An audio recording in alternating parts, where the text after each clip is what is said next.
Hello, I'm Jeremy Bell, and this is my special occasion speech. It's an after dinner reception, wedding reception for one of my friends' weddings.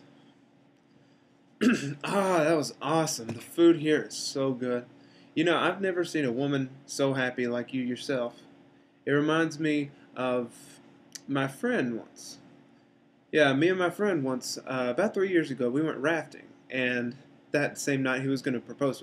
His name's Harry, and he was going to propose to his wife Jill. So we went rafting in Tennessee that day, and we were on the raft for a few hours, and he started talking to me about Jill.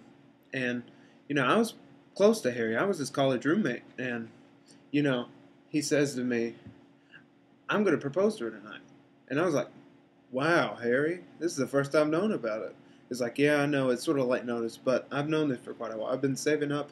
I got a nice $800 ring, and everything's going great." I was like, "Wow, that's awesome."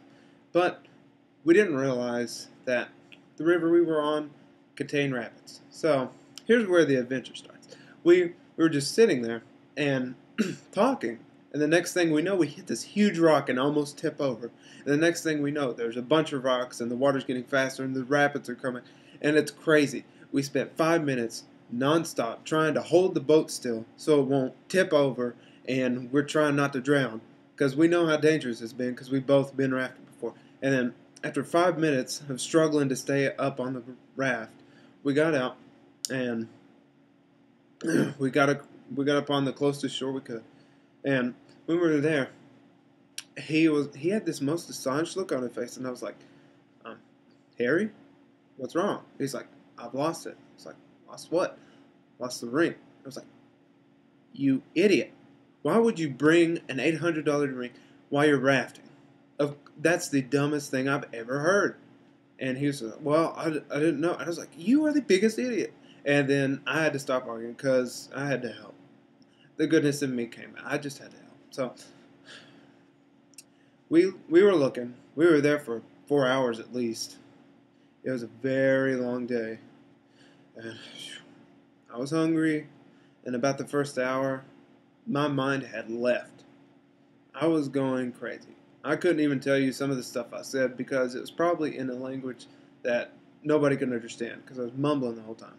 Because when I get hungry and I get tired, bad things seem to happen. So, well, anyway, we go on.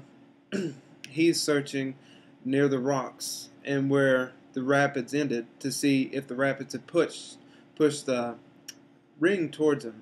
So I was at the bank checking to see if anything had washed up, and I'm just sitting there. I started singing "Kumbaya," and I'm having a good old time. And he said, "Jeremy, quit and look for the ring." And I was like, "All right, okay." 10 more minutes passed, and I started singing "Wade in the Water, Wade in the Water, Harry." And he threw this big rock at me, and I was like, "Okay, okay, I'm just trying to lighten the mood." So I had to stop singing, and a little bit later, we ended up in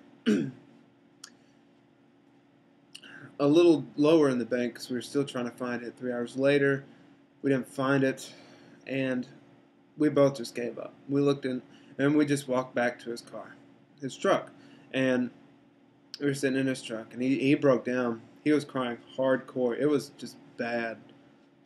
I've never seen someone tore up that bad. And he was just talking about his ring.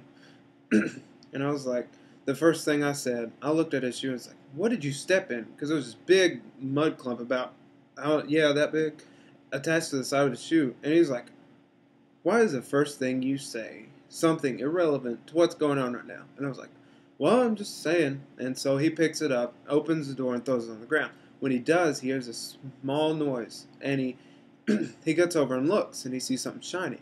He wipes all the mud off, and I was like, "Harry, what is it?" And he's like, "It's the ring." I was like, "Oh my gosh!" And that's how he found his ring. It's crazy. So he washed it off. We got cleaned up, and later that night we met Jill at the restaurant.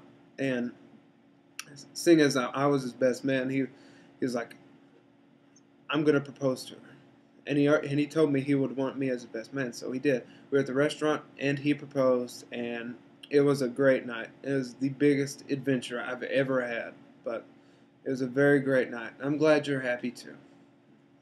This is the end.